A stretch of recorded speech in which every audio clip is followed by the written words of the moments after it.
मान लीजिए अगर एक किसान यूरिया लगा रहा है, एक खाद लगा रहा है, तो वो इतनी चीज़ों का इस्तेमाल कर क्यों रहा है? जब उसे ये पता है कि वो नुकसानदेह है, और खाद जो है डलने के बाद फसलें खराब हो रही हैं, मिट्टी खराब हो रही है, उपज कम हो रही है, तो उसको लेके जागरूकता अभियान क्यों नहीं चलती कि भाई ये कौन सी, अगर जैसे आपने मिलावट की बात करी, धांधली की बात करी, दुकानदारों की बात करी, ये इन दुकानदारों पे सख्ती क्यों नहीं होती कि भाई तुम डुप्लीकेट माल जो बेच रहे हो या लोकल सामान जो बेच रहे हो, आपने टोल का धरना दिया, आपने और चीजों का धरना दिया, इस पे कब किसान यूनियन एक्टिव होगा? सेठ इरशाद जो हैं उनका नाम आपने सबने सुना है। और अगर मैं कीरतपुर की बात करूं तो कीरतपुर की एक हस्ती हैं जिन्होंने कीरतपुर में अपना योगदान बहुत ज़्यादा दिया है। और युवा जो है तो ज़्यादा नहीं जानते होंगे, मगर जो हमारे शहर के बुजुर्ग हैं, जो हमारे शहर के हस्ती हैं, वो इन्हें बहुत अच्छे से जानते हैं, क्योंकि बहुत बड़ा नाम है।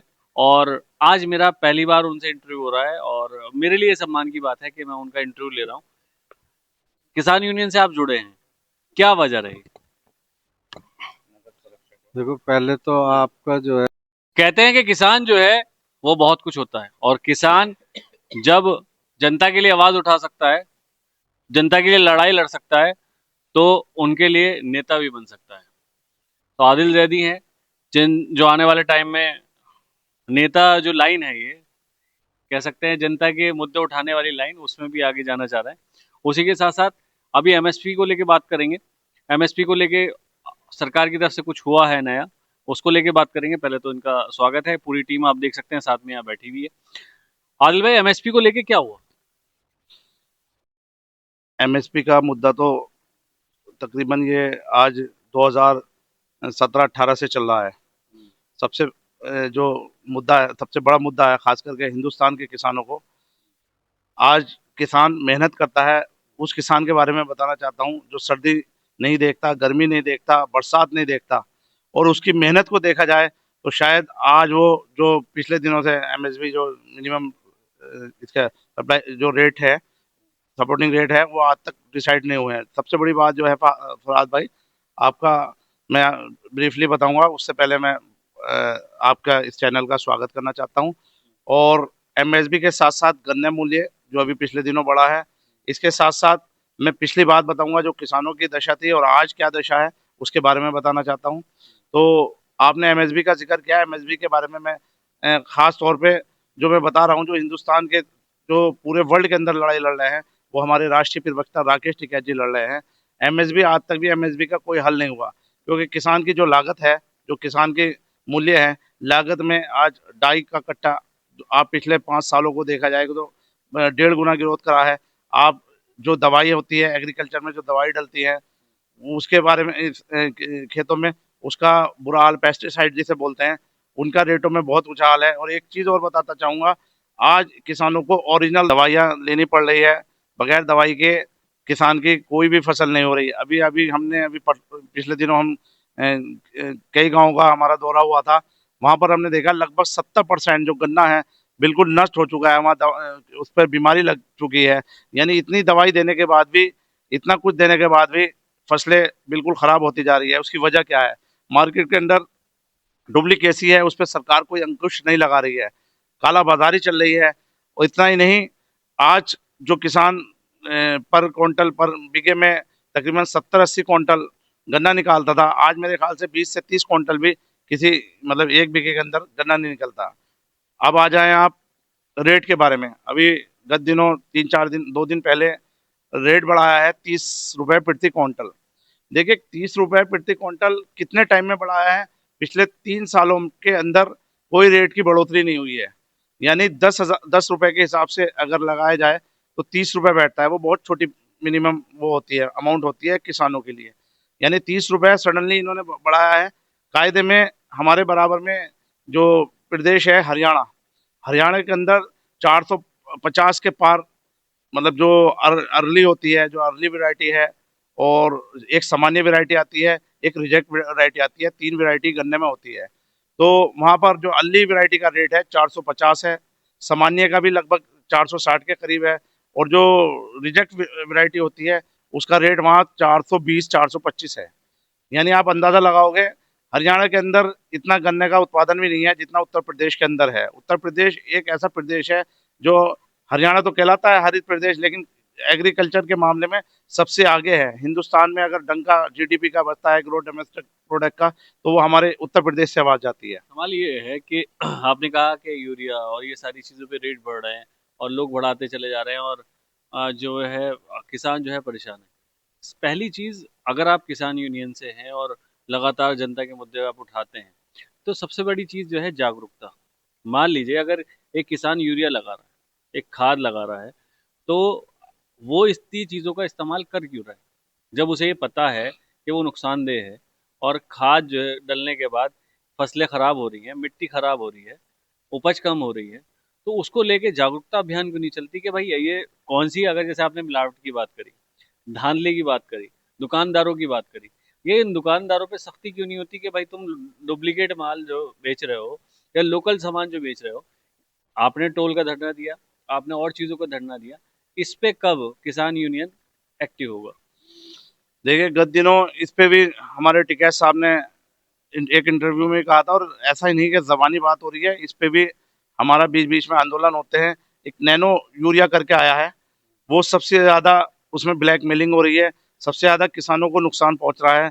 और एक चीज़ मैं बता दूं, आज जो समय है ऑर्गेनिक खेती का है। अभी आपकी बात जो जागरूक वाली बात है, और ऑर्गेनिक खेती में टिकैत साहब और प्रदेशों में जाते हैं, वर्ल्डों का दौरा करते हैं। खासकर हमारा उत्तर प्रदेश छोड़ के मैक्सिमम और स्टेटों पे ऑर्गेनिक खेती पर जोर दिया जा रहा है। जो अभी आपने बताई, जो पेस्टिसाइड है, आपका खाद है, ये हकीकत है।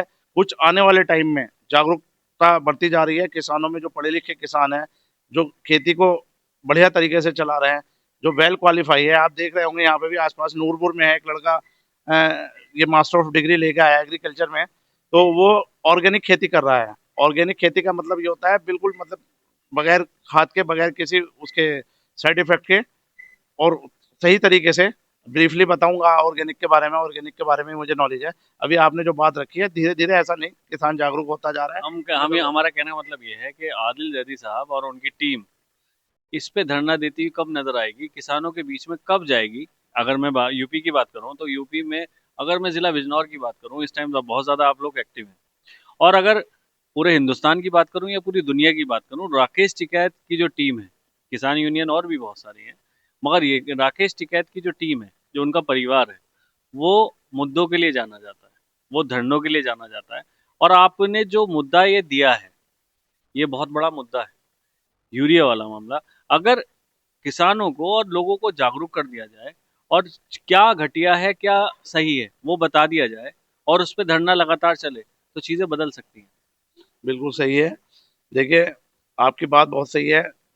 किसान, खास करके किसान, जो किसान जागरूक है, वो तो आज समझ गया है, ये जितने खाद और जितने पेस्टिसाइड और जितने ये आपका जिंक और जितने ये डाया वगैरह चल रहा है, ये डुप्लीकेसी क्यों हो रहा है। एक डाया की मैं बता दूं, डाया इतनी गलत चीज़ है कि डाया जो बजरी होती है ना, बारीक बजरी होती है, डाया की मिक्सिंग उसमें लगा के बेच रहे हैं।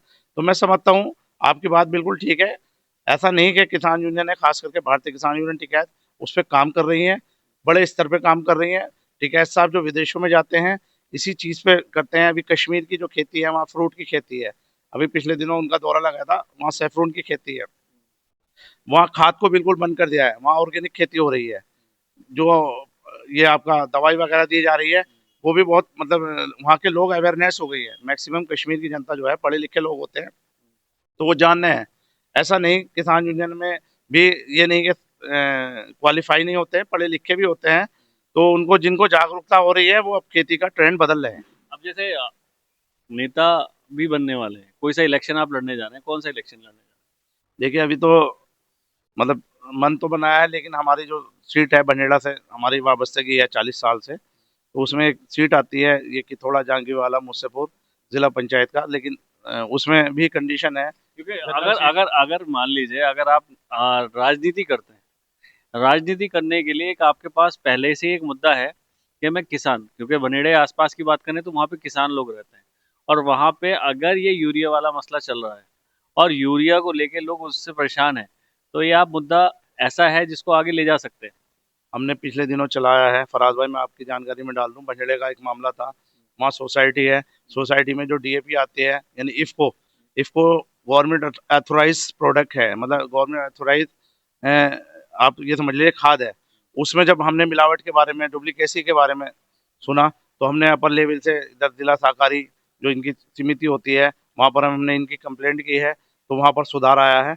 और रही बात चुनाव की, जनरल में देखिए देहात से हुआ है, ये जिला पंचायत वगैरह आप कह सकते हैं राजनीति है, बेसिकली जो मूल है वो किसानों की समस्याओं को लेके जुड़ा हुआ है।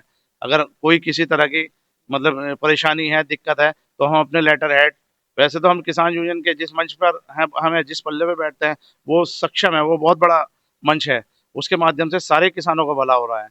लेकिन फिर भी आप जो बता रहे हैं, अगर उसमें अगर मौका जनरल सीट में मिलता है तो हम जिला पंचायत जो आपका कि थोड़ा जांगे वाला ये इधर पड़ती है आपकी, इन सीट से हम लड़ेंगे। और एक चीज़ और मैं बताना चाहूँगा, इस सवाल से अलग है, आपने वो सवाल पूछा है 1975 के अंदर, आप अपने नेट पे भी सर्च करिए, आपके फादर उस दौर से गुजर चुके हैं, या हमारे बड़े जो हमारा ननिहाल है वहाँ वो किसान, पुराने किसान हैं, उनकी 4 नस्लें कर रही हैं। 1975 में जो धान का रेट होता था वो लगभग 75 से 80 रुपए होता था, यानी गन्ना धान सब गन्ने को नहीं मानते थे, उस टाइम धान का प्रोडक्शन होता था, गन्ने की तो कहीं कहीं होती थी। हमारे बीच में बहुत बड़े किसान हैं, बहुत पुराने किसान हैं, सेठ जी इरशाद ये भी बताएंगे पुरानी बात। लेकिन मैं साथ साथ कहना चाहता हूँ 1975 के अंदर 75 रुपए धान का रेट, और जितने भी एग्रीकल्चर प्रोडक्ट होते थे उनका रेट लगभग 75-80 रुपए होता था। और एक गवर्नमेंट एम्प्लॉय की, जो गवर्नमेंट कर्मचारी होता था, उसकी सैलरी 75-80 रुपए होती थी। आज इस दौर में यानी 2025 चल रहा है, गवर्नमेंट एम्प्लॉय की, उस दौर के गवर्नमेंट एम्प्लॉय की सैलरी 1 लाख रुपए है। और उस किसान के प्रोडक्ट जो धान 75 रुपए होता था, आज 2200-2300, और मैक्सिमम अगर आता है तो 2500 रुपए होता है। गन्ना का रेट अभी 400 रुपए हुआ है।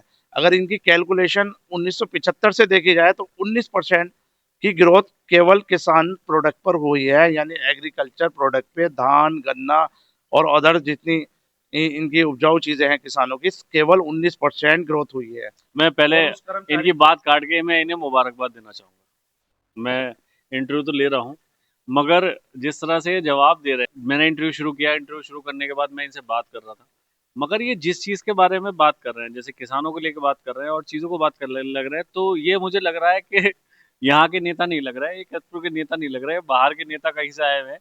इतना इतना क्यों किसान यूनियन को लेके इतना चीज़ें क्यों कर रहे हैं, और कहाँ से ये चीज़ें आ रही हैं कि लगातार लगे हुए हो, टीम बना रहे, लगातार चल रही है, कैसे?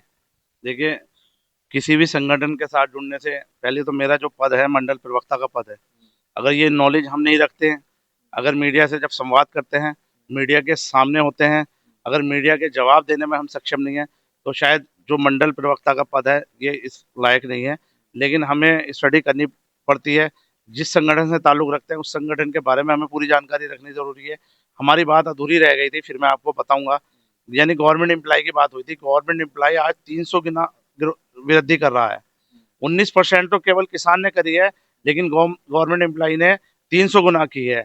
अब आप सरकार की बात कर ले, जो किसानों का प्रोडक्ट होता है यानी चीनी, किसानों का गन्ना तो 400 रुपए क्विंटल लिया जाता है, और चीनी आपको पता है 40-50 रुपए मार्केट में बिकती है।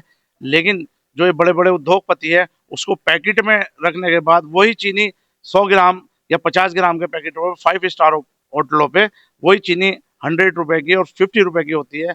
यानी इस किसान के पसीने को उन उद्योगपति के आने हाथ लगने के बाद उसको हजारों करोड़ रुपए का मुनाफा रखते हैं, और इस भोले किसान को उसका 50% क्या 25% भी कंपनसेशन नहीं दिया जाता। तो बड़े अफसोस की बात है, ये जो लड़ाई लड़ी जा रही है भारतीय किसान टिकैत की ओर से, ये इसीलिए लड़ी जा रही है किसानों को सही वाजिब दाम दिया जाए। जो अभी एमएसपी की आपने शुरू में जिक्र किया था, उचित दाम नहीं मिल पा रहा है।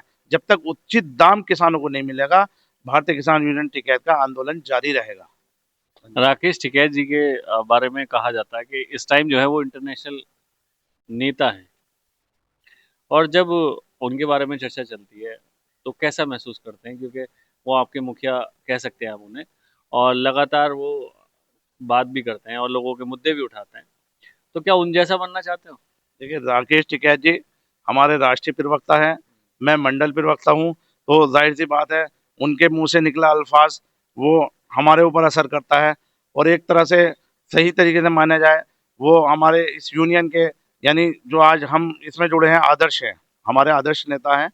और रही उनकी जो मतलब ये आप कह दीजिए जिस चीज़ से वो मशहूर है, किसान नेता, यानी अंतर्राष्ट्रीय किसान नेता की उपाधि मैं समझता हूँ हिंदुस्तान के अंदर केवल राष्ट्रीय प्रवक्ता राकेश टिकैत जी को दी गई है। शायद यहाँ हमारे हिंदुस्तान के अंदर किसी किसान नेता को अंतर्राष्ट्रीय किसान नेता की उपाधि नहीं दी गई है।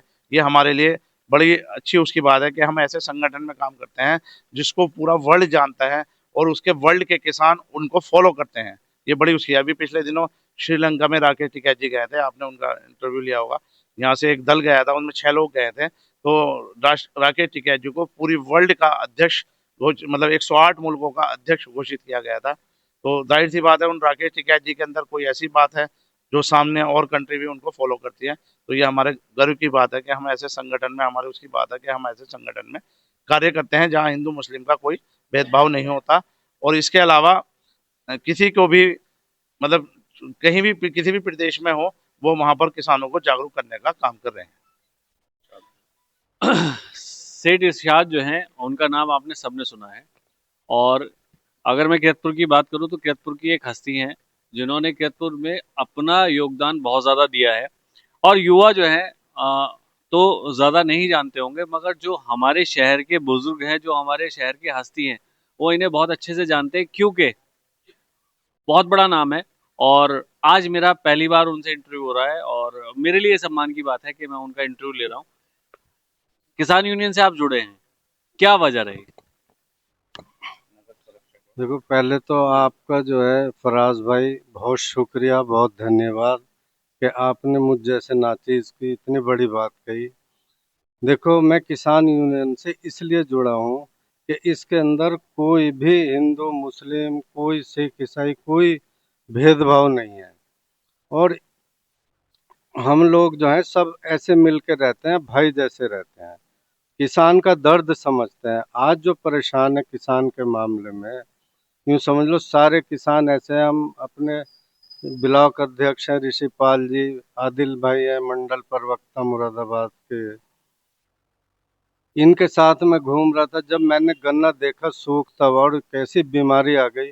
किसी चीज में तो नुकसान होता है 100%, गन्ने में 200% नुकसान है। उन्हें क्यों कि एक भी गन्ना उठा नहीं पाएंगे, वो इतने खेत सूखे हुए हैं। सरकार का बिल्कुल भी ध्यान नहीं है इसके ऊपर। देखो, हमारे विकास भवन है, उसमें कितने अधिकारी बैठते हैं। कभी किसी अधिकारी का दौरा किसान गन्ने के बारे में नहीं मिलेगा आपको। वहां बैठ के जो है योजनाओं के बारे में मिलेगा।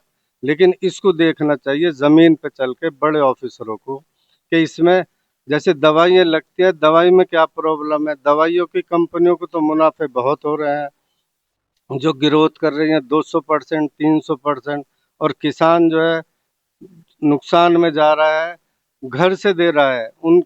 अब बताओ, वो इतने मेहनत करते हैं, अगर मजदूर को मजदूरी मिलती है किसानों से, उनके भी घर खुशहाली होती है। और किसान खुद परेशान है, कहाँ तक नुकसान बढ़ता रहेगा। हमारा छोटा सा पड़ोसी जो सूबा है ये हरियाणा, उसके अंदर और हमारे कितना फर्क है भाई। क्या बात है इसके अंदर, जब ये मिला हुआ है और उसका भाव इतना और हमारा कम। और ये देखो कि भाव बढ़ता ही नहीं गन्ने का। गन्ने का भाव तो बहुत ऊपर जाना चाहिए था, क्योंकि किसान हमारा यूपी नंबर 1 है गन्ने में भी, पंजाब से भी आगे आ गया, गेहूं में भी, सब चीजों में नंबर 1 है। लेकिन किसान गन्ने से इतना परेशान है, बहुत ज्यादा। वो खेत पे जाता है, हमारे आंखों में आंसू आ गए देख के कि किसान खड़ा, अपना गन्ना तैयार है, लेकिन वो सूख रहा है, तो किसान भी सूख रहा है। तो इसके बारे में सरकार को कदम उठाने चाहिए। और हमारे जो किसान भाई हैं, ये हर चीज का मुद्दा उठाएंगे। ये हर बार कोई ना कोई मुद्दा लेते हैं और कामयाबी हासिल होती है उससे। मैं शुक्रिया अदा करूंगा क्योंकि मेरे बड़े हैं और उन्होंने आज अपनी बात रखी। और मेरा पहली बार मैंने इंटरव्यू लिया और मेरे लिए बड़ी बात है, क्योंकि मैं बहुत टाइम से सलाम दुआ वैसे था, वालिद साहब के साथ सलाम दुआ वैसे था, मगर आज जो है इंटरव्यू के ज़रिए से भी बात हो रही है। तो आदिल भाई ने और आदिल भाई की पूरी टीम ने जो बात रखी है आज आपके सामने है यहाँ पे। और इसमें जो है अब जो प्लस पॉइंट है, एक प्लस पॉइंट है कि यूरिया को लेके इन्होंने बात रखी है। तो क्या अगला जो धरना है वो यूरिया को लेके रहेगा, खाद को लेके रहेगा? क्योंकि किसान परेशान है, वो हकीकत है, और वो डालने के लिए मजबूर है क्योंकि अब जो है बिना यूरिया के खेती नहीं हो पा रही। अगर वो यूरिया नहीं डालेगा तो उसकी फसल नहीं होगी। पहले ये कहा गया था कि फसल बेहतर हो जाएगी और अच्छी हो जाएगी, उसकी आदत बनती चली गई और अब जो है मजबूरी बन गई। मगर उसी के साथ साथ पैसा जितना वो कमाता नहीं है, उसके चलते ज़्यादा चला जाता है। मैं सभी का शुक्रिया अदा करूंगा, सबने यहाँ। और कुछ कोई बोलना चाहते हैं, बोलना चाहते हो? है तो यहाँ पे जितने भी लोग थे मैं उनका शुक्रिया अदा कर रहा हूँ। मैं मोहम्मद फराज, कितपुर न्यूज़।